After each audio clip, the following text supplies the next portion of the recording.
এই জগতের সংসারে আমার নরেন দত্ত আজকে দেখে কয় বাবা মাই হচ্ছে প্রধান গুরু হয়। পিতা সত্য পিতা ধর্ম পিতা হি পরমং তব পিতরি কৃতিমা কন্যে প্রিয়ঙ্গ সভ্য দেবতা ভুলে গরিয়সী মাতা সজ্ঞাত উচ্চতর পিতা জননী জন্মভূমিষ্য সজ্ঞাত গরিয়সী। এই জগতের সংসারে বলি আপনাদের কাছে চারটা দেশ আছে, স্থূল, প্রবর্তক, সাধক, সিদ্ধি। স্থূলের গুরু অবশ্যই পিতা মাতা, এটা যেন সত্য কথা।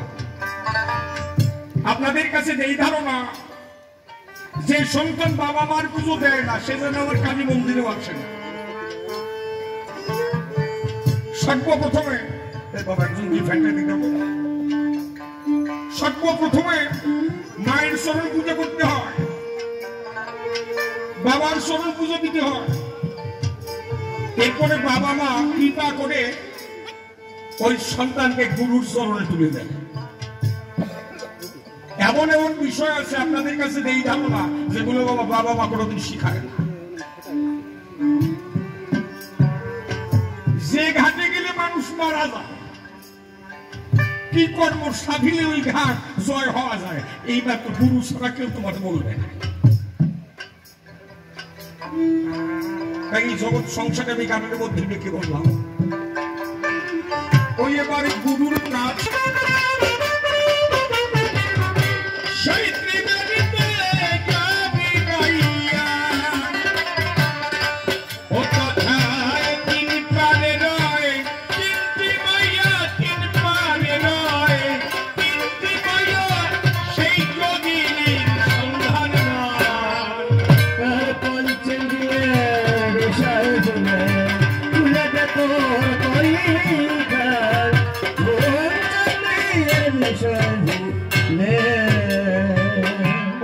থাকিলে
আর তোমারই পুঁজিতে আমি হয়ে আছি ব্যর্থ।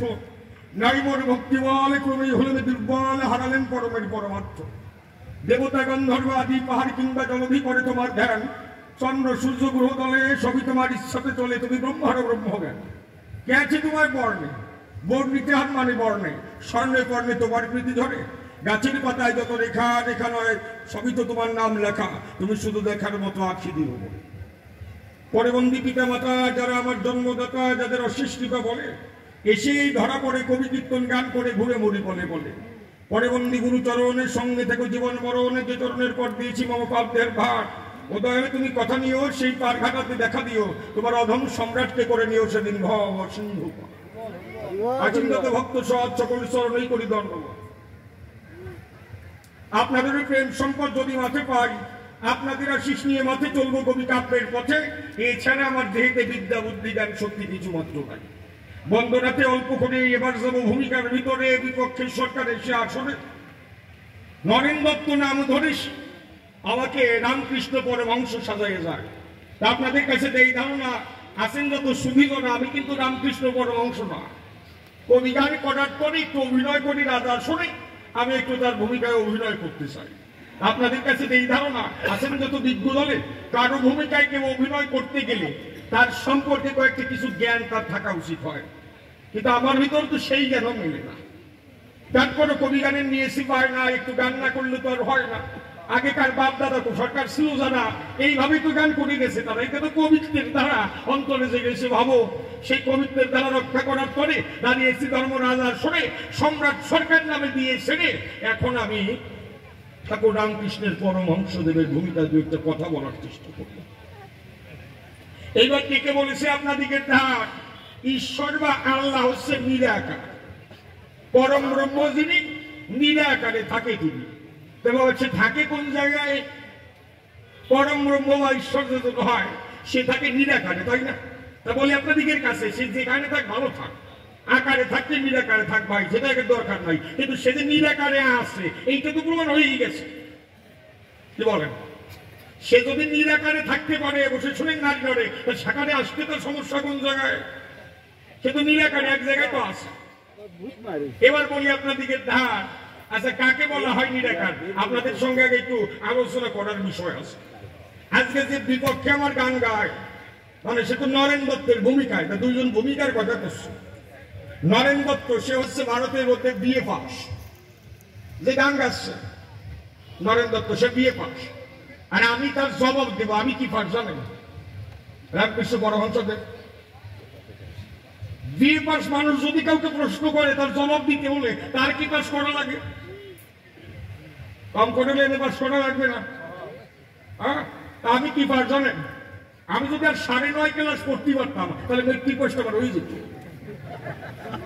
সত্যি কথা করছি, আর 9.5 ক্লাস পড়লে আমার মেট্রিক পাস হয়ে যেত। কি দেবো তার পরিচয়? আমার কোনো পাস নয়, তবে একটা পাস আছে, সেটা কি এ পাস ও পাস, কোনো পাস না পেলে মায়ের চরণে গিয়ে ডপাস। এই ডপাসটা আমার আছে। এবার প্রশাসনের নারী ননি, লেখাপড়া তো মোটেই জানি না, এই বিদ্যা জ্ঞান তো আমার ভিতরে নাই। এইবার আমার বিপক্ষের সরকার যিনি পরিষ্কার করে বললেন তিনি যে ঈশ্বর থাকে নিরাকার। এবার নিরাকার কারে কয়? শিক্ষিত মানুষ যারা আপনারা বলে দেন তারা নিরাকার কারে কয়? যার কোনো আকার নেই, নেই আকার যার নিরাকার, তাই তো বাবা? ওটা তো শিক্ষিত লোকেরা বলতে পারে, আমি তো সরল সোজা মানুষ নই, আমি তো লেখাপড়ার জ্ঞান জানি, তা আমি কি বলবো? নিরাকার কারে কয়? শোনো বিবেকানন্দ মহাশয়, এই জগতে নিরাকার কারে কয়? কোন আকার দিয়ে যাকে নির্ণয় করা সম্ভব নয় তাই তাকে নিরাকার বলা হয়।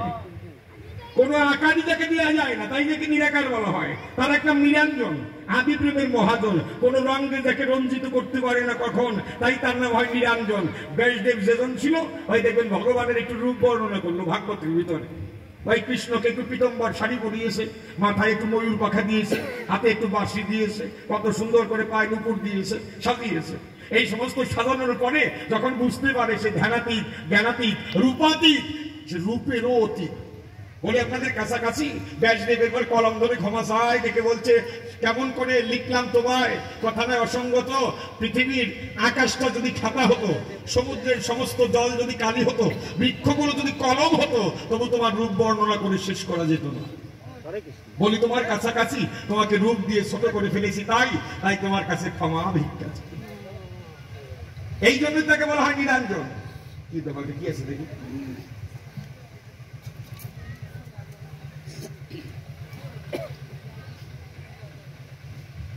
ঘটনা করছে কি বাবা, রাগ হয়ে এই যে কিছু কিছু লোক আছে বাবা, ওরা আমাকে গান গাইতে দেয় না, সত্যি কথা করছে। এই যে গানের দেখেন স্লিপ চলে এসেছে, মানে রাগ হয়ে না বাবা, এটা আমাদের ডিসিশন দিচ্ছেন এই গান গাবেন, এই গান গাবেন, এই গান গাবেন। আপনি এরপরে গান শিখে গান গাবেন। হ্যাঁ, অনুরোধের গান সে পরের ব্যাপার হতে পারে, তাই না বাবা? আসলে ঢোকা মাত্র 4-5টা অনুরোধ করছেন, আপনার কথা মতো আমি গান গাবই না, এর একটা বাবা। হ্যাঁ, আমি গান গাইতেছি, কোনটা ভালো গান হবে কোনটা খারাপ হবে আমি বুঝি না। কোন গান গাইলে আমার ভালো হবে, কোন গান গাইলে লোকে ভালোবাসবে, কোন গান গাইলে আমার ভাই না হবে, আপনার তাই আমি ভালো বুঝি। এত ডিসিশন দিচ্ছেন কেন? কি জ্বালা রে বাবা, 4টে গান পাঠাইছে। হ্যাঁ, গান গাইয়ে দিচ্ছেন কেমন লাগে? ওইটা একখান আপনি গাইয়ে দেন, আপনার গানের এই ভাগ করে একখান গানের যে টাকা সেটা দিয়ে দিবেন। হ্যাঁ বাবা, আগে দেখেন না সরকারটা কি গায়, তারা তো নতুন নতুন করে কিছু গাইতেও পারে, কি বাবা ভালো লাগতেও পারে। ওই এক গান সারা জীবন তো শুনিয়ে দিন বাবা, কেমন তো আছে বাবু আপনার 4টে গাবো, গাবো না তারা, গাবো বাবা, তো সময় আছে না এখন, আপনারাই তারা কি পারি। যাক যাক যাক, এবার অন্তরে করবেন ধারণা, আনমনা কেউ হবেন না। তাহলে নিরাকার, যাকে কোনো আকার দিয়ে নির্ণয় করা সম্ভব না, তাকে বলা হয় নিরঞ্জন, আদি প্রেমের মহাজন, কোন রঙে যাকে রঞ্জিত করতে পারে না কখন। এইবার চিন্তা করেন, তাই বাবা এইভাবে কথা বললে পরে আমার ওই শিশুরা করতে পারে, মানে না। এই জন্য আপনাদের কাছে এই ধারণা, তারে তো ডাকানো যাবে না, কারণ এই জগতে সে যদি রাগ করে ধর্মপ্রচার কি করবে? অন্তরে জেগেছে ভাবো, তার কথাটা কিছু সময়ের জন্য মেনে নেব। আছেন বলি আপনাদিকে, তার ঈশ্বর নিরাকার মেনে নিলাম। নিরাকার কি? নির্যোগ আকার, তাকে বলা হয় নিরাকার। নিরবধারিত আকার যাহা, নিরাকার হলো তাহা। আছেন যত বিজ্ঞ দল। এইবার আপনাদের কাছে যদি আমি বলি নিরাকার, নীল শব্দের অর্থ হচ্ছে জল, মানে নেবেন না? নীল মানে জল, আকার মানে রূপ, কথা না সঙ্গত। ঈশ্বর, আল্লাহ, ভগবান এগুলো জলের মতো। একবার সোজা করে দিলাম ভাই। এই জল যখন থাকে খালে সবাই তাকে সাকার বলে, ওই জল ধরে স্নান করা যায়, ওই জল পান করা যায়। জলের এক নাম জীবন হয়, এই জল আমাদের জীবন বাঁচায়। আমার এই মায়েরা যারা প্রতিনিয়ত জল দিয়ে তারা কত কর্ম করে, এই জল দিয়ে থালা বাসন ধোয়া লাগে না, ভাত রান্না করা লাগে না, এই জল ধরা যায়, জল দেখা যায়, জল পান করা যায়। সত্য তো? এইবার একটা শিক্ষিত ছেলেকে যদি দেখে বলি কথা নেবে, এই জলের রূপটা আমার কাছে একটু বর্ণনা করবে, কি কি দিয়ে জল তৈরি হয়? হাইড্রোজেন আর অক্সিজেনের সমন্বয়ে জল হয়। হাইড্রোজেনকে একটা পাত্রে রেখে দিলাম, অক্সিজেনকে আর একটা পাত্রে রেখে দিলাম। এইবার আমার কাছে বলেন দেখি, হাইড্রোজেন এবং অক্সিজেনের কারো কোনো রূপ আছে নাকি? রূপ নাই। এই হাইড্রোজেন আর অক্সিজেন যখন একত্রে সমন্বিত হয় তখন জল বলে কিছু পাওয়া যায়। এবার ওই জলকে ধরে একটা বাটিতে করে যদি ফ্রিজে রেখে দেওয়া হয়, 0 সেন্টিগ্রেড তাপমাত্রার নিচে নামলে পরে দেখবেন এই জল কিন্তু জমাট বেঁধে বরফ হয়ে যায়। ওই বরফ দিয়ে যদি ওই সরকারের মাথায় আঘাত দেওয়া হয় তখন কি হবে? আর জীবন বাঁচাবে না কেন? জলে না জীবন বাঁচা, ওটা দিয়ে মার্ডার করে দেয়। হ্যাঁ, এবার ওই বরফ খণ্ডকে ধরে একটা হাঁড়িতে করে নিচে যদি জাল দেওয়া হয়, জ্বালাতে জ্বালাতে দেখবেন ওই বরফ বলে জল হয়। ওই জল আবার জাল নেবেন, দেখবেন বাষ্প হয়ে শূন্যে মিলে যায়। আমার কাছে বলেন দেখি, জল যখন বাষ্প হয়ে মিলে গেল, আপনাদের কাছে বলছি ভালো, তখন তাকে খালি চোখে দেখা যায় নাকি? দেখা যায় না।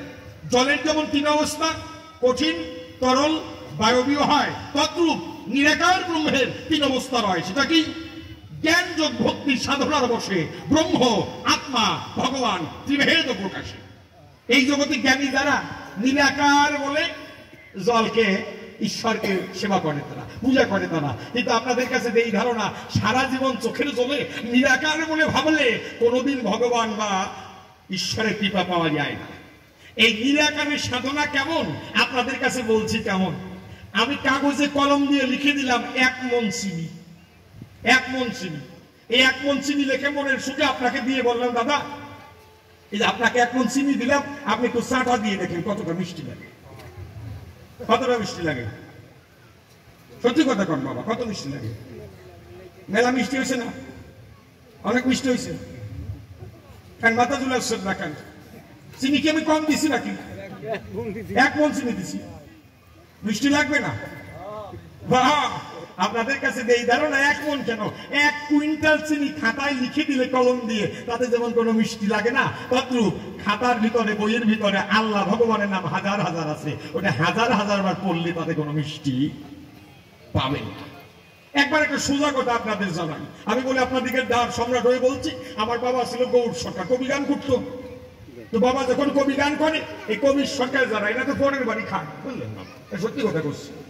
কারণ এগুলো পরের বাড়ি খেতে খেতে এত বছর হয়ে যায়, আপনাদের আসে না, নিজের বাড়ির ভাতে পেট ভরে না। আমরা যারা কবি গান গাই, এই জন্য কবির সরকার যারা দেখবেন শেষ বয়সে 10-12 ঘর শিষ্য করে তারা, মানে ওই পরের বাড়ি খাওয়াটা কি ঠিক থাকে? কিলবোতার পরিচয়, বাবার নিতাই সরকার গান গায়, সেই সময় একটা জোড়া ছিল গৌড় নিতাই। তো বাবা নিতাই সরকারের নিয়ে গান করতে টাঙ্গাইলে গেছে, ওই টাঙ্গাইলে নিতাই সরকারের 2 ঘর শিষ্য আছে। তো শিষ্যের 2 মেয়ে নাতি ছেলে, ওই আদরের ওই 2 নাতি ছেলে যেজন ছিল, এসে দাদু গুরুর পায়ে ভক্তি দিল। ভক্তি দিয়ে ডেকে ডেকে কয়, ওরে আমার দাদু, তোমার নামে কি জাদু তা তো জানি না, আমি জানতাম যে এতদিন তুমি কবির সরকার, তুমি যে এত বড় সাধক তা তো জানতাম না। নিতাই সরকার ডেকে কয়, কি হয়েছে? বলি, তোমার কাছাকাছি আমরা তো বাঁধাকপি ক্ষেত করছি। বাঁধাকপি চিনেন তো আপনারা সবাই? আমাদের অঞ্চলে পাতা কপি করে, আর টাঙ্গাইলে কয় বাঁধাকপি। বাঁধাকপি ক্ষেত করছিলাম, তাই 2 বছর ভালো বাঁধাকপি পাই নাই, ইঁদুরে বাদুরে খেয়ে গেছে।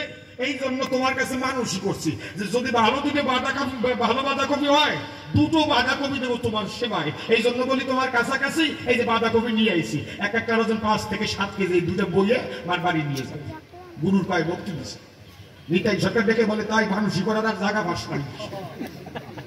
গুরু গোবিন্দ গেলে বাড়ি হাজার হাজার টাকা দিলে পকেটে বাড়ি নিয়ে যাওয়া যায়, আর গুরুর কাছে তাই যে মাইক দিল কেমন, মাইক দিলে আপনার সাউন্ড খারাপ হয়ে যাবে। কিন্তু উঠার পরিচয়।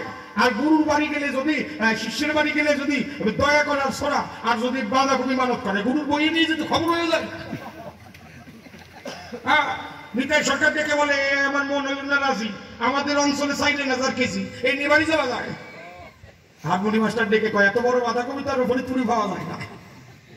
তা আপনারা কি করবো? আপনার বাড়ি গিয়ে আপনার খাওয়া লাগবে না, আমরাই তো খাবো। আপনি শুধু বড় একটা মাছ কিনবেন, মাছের মাথা দিয়ে পাতাকপি চাক চাক করে কেটে ঘন্ট রান্না করে আমরা মুড়ি ঘন্ট খাবো। এই বলে দলবল যারা ছিল বস্তায় করে বাসের সাথে করে বাংকারে যে সাথে উঠাই দিয়ে ওই পাতাকপি নিয়ে আসে। তো নিতাই সরকারের পরিচয় দিতে হয়। নিতাই সরকার তো ভালো গান গায়। জমিদারের এক মেয়ে গান শুনে পাগল হয়ে বিয়ে করছে ভাই। জমিদারের মেয়ে তো জীবনে রান্না করে যায় নাই, ওই পাতাকপি খেয়ে সাদা জীবনে দেখে না। জমিদারের মেয়ে তো এই শ্বশুর ঘরে এসে নতুন রান্না করে যাওয়া দিছে, তা পাতাকপি তো কোনোদিন দেখে নাই। নিতাই সরকার তো জানে না। নিতাই সরকারে বড় বড় দুটো পাতাকপি স্ত্রীর কাছে দিয়ে কয়, শোনো এই উপর থেকে কটা পাতা ফেলাই দেবে, ভিতরে নরম কফি পাবে, চাক চাক করে কেটে মাছের মাথা দিয়ে রান্না করবে ঘন্ট, পুড়িয়ে খাবা আকণ্ঠ, তখন মনের যত জানা যাবে। এই বলে দলবল নিয়ে চার দোকানে গেছে চলে ভাই। এবার নিতাই সরকারের স্ত্রী তো জীবনে পাতাকপি দেখে নাই। স্বামী কইছে উপর থেকে কটা পাতা ফেলে দিলে ভিতরে কফি পাওয়া যায়। ওই নিতাই সরকারের স্ত্রী যিনি পাতা খুলতে বসছেন তিনি, পাতা খুলতে খুলতে সব পাতা ফেলাই দিছে ভাই, ভিতরে কফি পায় ভাই। অন্তরে করে ধারণা সপ্তাহের মধ্যে মনে কফি হয়, এই জন্য দুইটা আনছে। তাহলে ওইটা খুলে দেখি, ওইটা খুলছে ভাই, ওর মধ্যে কফি হয় না। অ্যাক্সিডেন্ট মেয়ে লাগাই গাইতে দিছে, গাই দিস ক্যাশ দিয়ে সব খেয়ে দিচ্ছে। গাইতে তো এত নরম গাছ পায় না, না এসে পারে। এবার নিতাই সরকার যেজন ছিল দলবল নিয়ে যখন রান্না করে খেতে গেল, সবাই বসে গেছে। এখন সবার মনে তো লোভ আছে, পাতাকপির গন্ধ মাছের পাতা দিয়ে উচ্ছে বাজি দিছে, পটল বাজি দিছে, বেগুন বাজি দিছে, আর ওরা মনে করতেছে এরপরই পাতাকপি গন্ধ আগে করি। এরপরে মাছ বাজি দিছে, আলু মাছের তরকারি দিছে, মাছের রসা দিছে, যখন দিয়েছে কাল, নিতাই সরকার ছেড়ে দিয়েছে কাল, দেখে বলছে তাই পাতাকপি রান্না করো নাই। নিতাই সরকারের স্ত্রী ডেকে কয়, তোমার পাতাকপি দিছে কে? না দিচ্ছে, এরা দিচ্ছে। নিতাই সরকারের স্ত্রী ডেকে কয়, তুমি দেশে দেশে গান দিয়ে মানুষ ঠকাও, আর বলো তোমার দুজন ঠকাইছে, ঠিক পাও নাই। কি হয়েছে? দুইটা পাতাকপি খুলছি তাই একটার মধ্যে কপিও হয় নাই। পারছো কি? মেয়ে না গাই দিয়ে দিচ্ছি, এইটা ভালো করছে, এইটা সবচেয়ে বেশি ভালো করছে। আপনাদের কাছে দেখি ধারণা, পাতাকপির পাতা ফেলে দিলে আছেন যত বিজ্ঞ দলে, ভিতরে যেমন কফি মেলে না, তদ্রূপ সারা জীবন শাস্ত্রের পাতা উল্টিয়ে গেলে ভাই তার ভিতরে আল্লাহ ভগবানের কোন দর্শন। সারা জীবন বই পড়ে যাবেন, ওর ভিতরে পাতা উল্টাবেন পাতাকপির মতো, ওর ভিতরে ভগবান পাওয়া যাবে।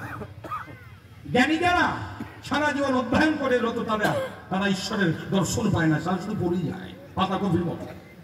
আর যারা সাধক তাদের কাছে আত্মা রূপে ভগবান দেখা দেয়। কেমন করে?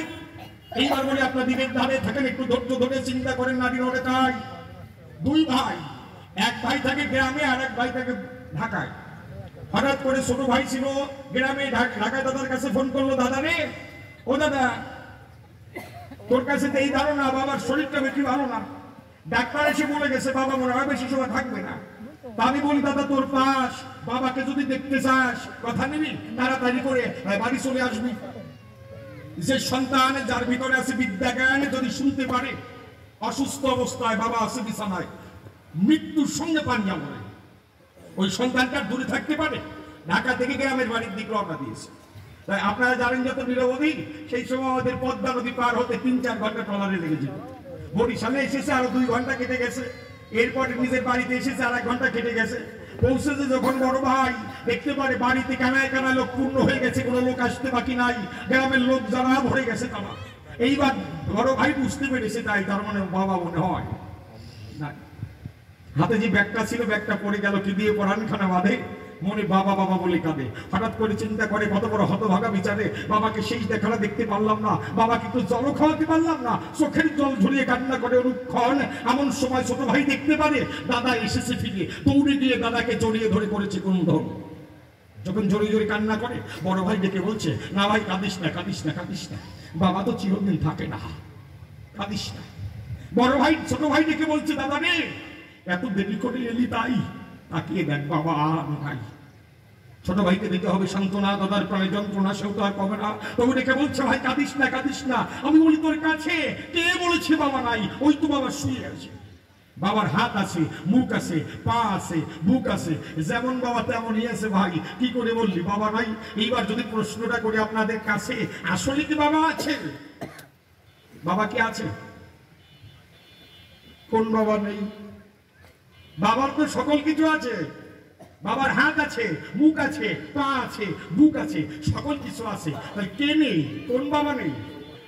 লালন ফকির গানের মধ্যে যাকে বলেছে খাঁচার ভিতর অচিন পাখি কেমনে এসে যায়, তাকে ধরতে পারলে মনোবেড়ি জিতাম পাখির পায়। ২১,৬২০ বারে দম বাঁধিয়ে দমের ঘরে, এই দেহ ঘরের ভিতরে প্রতি নিঃশ্বাসে নিঃশ্বাসে একটা পাখি যাতায়াত করতো। দেহে প্রবেশ করতো, বেরিয়ে যেত, প্রবেশ করতো, বেরিয়ে যেত।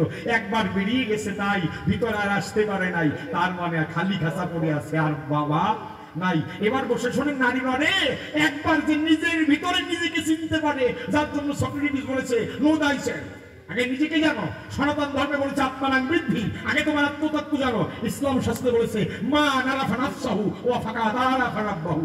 আমাকে যদি পেতে চাও তোমার নিজের ভিতরে খুঁজে নাও। নিজের ভিতরে আত্মদর্শী হয়ে পড়ে দেখেন, একটু চিন্তা করে যা আছে বিশ্বব্রহ্মাণ্ডে তা আছে দেহভাণ্ডে, একবার নিজের দেহের ভিতরে খুঁজে নাও তারে। তোমার কাছে করি প্রকাশ, পরমাত্মা রূপে সেই ভগবানের দেহের মধ্যেই হয় বাস। আপনাকে বুঝতে পারছেন আমার ভাষা? নিজের ভিতরেই বাস করে। কেমন করে? এই দেখেন, আপনারা স্বামী সংসার নিয়ে কত সুখে আছেন, তাই স্বামীকে কত ভালোবাসেন। স্বামীর দেহ ছেড়ে একবার যদি প্রাণ পাখি যায় চলে একেবারে, এবার যে চলে গেছে তারে কিসে নেন?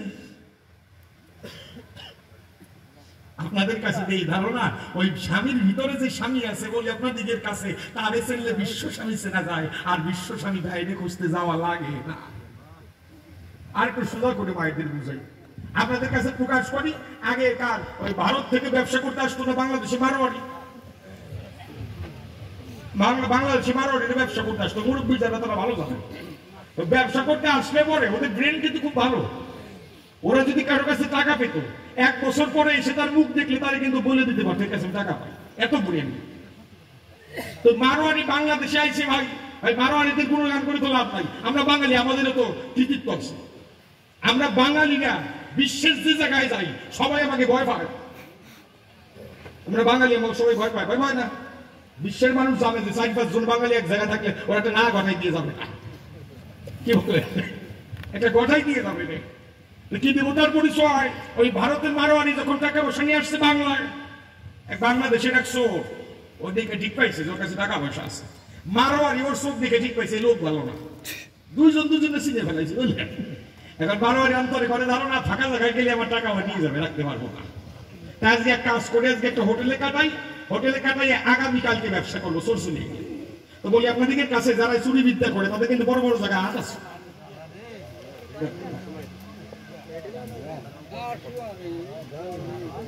বর্তমান উপজেলা চেয়ারম্যান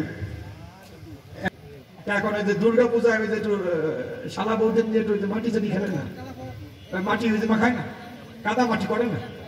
তো ওই নতুন জামাই তো ঠিক পায় না, মানে জানে পায় তারা শালিমুনি করে ধরতেছে, কাদার মধ্যে নিয়ে যাচ্ছে। হ্যাঁ, এখন নিজের শাশুড়ি চিন্তা করে জামাই যেভাবে খেপছে আমি সরে যাই যে, তো শাশুড়ি করছে কি লম্বা গঙ্গা দিয়ে সরে যাচ্ছে, জামাই চিন্তা করছে মনে অন্য কোনো শালিগো চলে যায়। হ্যাঁ, লম্বা গঙ্গা দিচ্ছে, মুখ দেখে কায়দা নাই, মনে করছে এটা মনে করে শালিগো। ওই জামাই করছে কি পিছনে তাকে জড়াই ধরে কোলে নিচ্ছে, কোলে নিয়ে কাদার মধ্যে দৌড় দিছে। বাবা লম্বা গঙ্গা দিয়ে শাশুড়ি কয়, বাবা আমি তোমার শাশুড়ি। জামাই কয় দুর্গা পূজার ঢেউ আজকে বাপ যাবে না, কেউ কই কাদায় ফেলাই দিচ্ছে। নির্বাচনের কোনে কেউ বাদ যাবে না, যে আসবে আশীর্বাদ পাবে।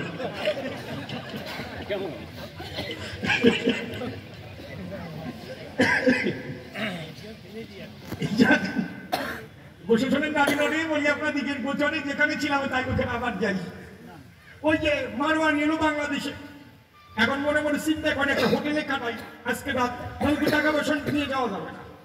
ওই মারওয়ানি যেজন ছিল সে তো হোটেলে চলে গেল, হোটেল ম্যানেজারের সঙ্গে কথা বলছে। এই সময় বাঙালিদের চোর, ওই চোর দূর থেকে ইশারা দিচ্ছে, দাদা কাস্টমার আমার। ম্যানেজার ঠিক পাইছে এর মধ্যে কারণ আছে। এখন মারওয়ানি ডেকে বলছে, ভাই আপনার এই রুমে থাকবো, একটা হোটেলের রুম যদি পাই। ম্যানেজার ডেকে বলে মারওয়ানির কাছে, আমার সব রুম বুক হয়ে গেছে, কোন রুম ফাঁকা নাই। দাদা বিপদে পড়ছে, আমার থাকা লাগবে। এমন সময় ডেকে বলে মারওয়ানির কাছে, আমার এই হোটেলে সবচেয়ে বড় যে রুম, ওর ভিতরে 2টা খাট আছে, একটা খাট একটা বাঙালি বুক করছে আর একটা ফাঁকাই আছে। আপনি যদি রুম শেয়ার করে থাকতে পারেন তাতে আপনার ভাড়াটা কমে যাবে। এই ভাড়া কমার কথা কইছে, ভারতের মানুষ তো টাকা আছে, বাইসে যাবে, ঠিক আছে থাকবে। ওই রুম বুক করছে, রুম বুক করে যখন শুয়ে রয় রাত তো 10টার সময়, 10টার সময় দেখতে পারে ওই বাঙালি পাশের বিছনায়। এখন চিন্তা করে যেখানে বাঘের ভয় ওই জায়গায় রাত পোহায়। আগে টাকা নিত রাস্তায় পড়ে, এখন টাকা নেবে যার যার ঘরে। এই বলে বসে শোনেন নারী নরে ওই মারোয়ারি বাথরুম থেকে ফিরে এলো। বাঙালি লোকটা যখন বাথরুমে গেছে, এই সময় মারোয়ারি সব টাকা পয়সা ওই বাংলাদেশের যে লোকের বিছনা, ওই তোষক জাগাইয়ে বাঙালি লোকটার বিছনা তলায় সুন্দর করে সাইজ করে বিছনা চাপা দিয়ে নিজের বিছনা চলে গেছে। মারোয়ারি এসে দেখতে পারে টাকা পয়সা রেখে নিজের বিছনায় শুয়ে পড়ে। বাঙালি এসে দেখতে পারে মারোয়ারি ঘুমিয়ে গেছে। মারোয়ারি সব জায়গায় তালাশ করছে, ভাই টাকা পয়সা পায় নাই, টাকা পয়সা তোর বিছনা তো টাকা পয়সা মধ্যে পায় নাই। মারোয়ারি অন্তরে করে দাঁড়া না, তুই টাকা পয়সা নিতে পারবি না। পরের দিন সকাল হলো, মারোয়ারি আগে বাথরুমে গেল, এরপরে মারোয়ারি বিছানায় এসে চা খাচ্ছে। বাঙালি লোকটা বাথরুমে গেছে, এই সময় মারোয়ারি বাঙালি লোকটার বিছানা থেকে সব টাকা পয়সা নিয়ে এসে নিজের বিছানায় গুনতেছে। বাঙালি এসে দেখতে পায় টাকা পয়সা রাতে পেলাম না, দিনে গুলে বিছানায়, আজকে নেব। মারোয়ারি অন্তরে করে ধারণা আজকে যখন পেলি না তুই জীবনও পাবি না। পরের দিন ব্যবসা করে ওই সব টাকা পয়সা মারোয়ারি বাঙালি লোকটার বিছনা তলায় রাখায় নিজের বিছনায় শুয়ে বসছে। বাঙালি ওই দিন গ্যাস দিয়ে মারোয়ারি সব জায়গায় তালাশ করছে, জেলা উপজেলা থানা কোনো জায়গায় বাদ দেয় নাই, কিন্তু কিচ্ছু পায় না। সকাল যখন হয়ে গেল, মারোয়ারির ঘুম ভেঙে গেল, বাথরুমে গেল, নিজের বিছানা বসে চা খায়। বাঙালি লোকটা বাথরুমে এসে ফিরে দেখতে পায় ওই মারোয়ারি আজকেও টাকা গুনে বিছানায়। এমন সময় মারোয়ারি পায়ে পড়ে দেখে বলছে বাঙালি, হে মারোয়ারি আমার কাছে যাও প্রকাশ করে, আমি সত্যি কথা বলি দাদা, আমার মন হয়ে গেছে সাদা, আমি একজন চোর, বাড়িতে বাচ্চার দুধ কেনা পয়সা নাই, কিন্তু আপনার কাছে ঘুরে ঘুরে 2 দিন হোটেল ভাড়া দিয়ে হোটেলে খাই, দিনা হয়ে গেছি। তো দাদা আমি সত্যি কথা বলছি, আমি চোর, আপনার টাকা আমি নিব না, আপনাকে ভারত পর্যন্ত টাকা আমি আগুই দিয়ে আসবো, পৌঁছে দিয়ে আসবো। তাই আপনি শুধু আমার বুদ্ধিটা শিখাই দেন। দিনের বেলা আপনার টাকা দেখা যায়, রাত হইলে আপনার টাকা যায় কোন জায়গায়? এমন সময় দেখে বলে বাঙালি সারা জীবন পরের বিছানার তলা তালাশ করে গেলি, কিন্তু নিজের বিছানার তলা কি আছে জীবনে হিসাব করে দেখতে না। কথা নয় অসঙ্গত, যদি নিজের বিছানার তলা তালাশ করা যেত, টাকা পয়সা মণিমাণিক্য তার ভিতরে পাওয়া যেত। তাই তো বলে আপনাদের বিদ্যমানে ঈশ্বর আল্লাহর আসন অন্বেষণে যেতে হয় না, অন্বেষণে সে বসা আছে তোমার পদ্মা শোনে। আমার কথা ধরো, ভক্তি কুসুম নয়ন জলে বল হরি বল হরি বলে একবার নিজের ভিতরে নিজেকে খুঁজতে পারো, নিজের ভিতরে নিজেকে খুঁজতে করে তবে ভগবান এসে দেন। জানি আপনারা রয়ে দাঁড়াই গেছেন। বাবা বাবা আমাদের উপজেলা এই ক্যান্ডিডেট যিনি আপনাদের সামনে কথা বলে নিজের মুখে আশীর্বাদ চাইবেন, তিনি আপনারা কৃপা করে একটু সময় দিবেন। তাই আমি তাকে আসার জন্য বিনীত অনুরোধ জানাই। সে দুটো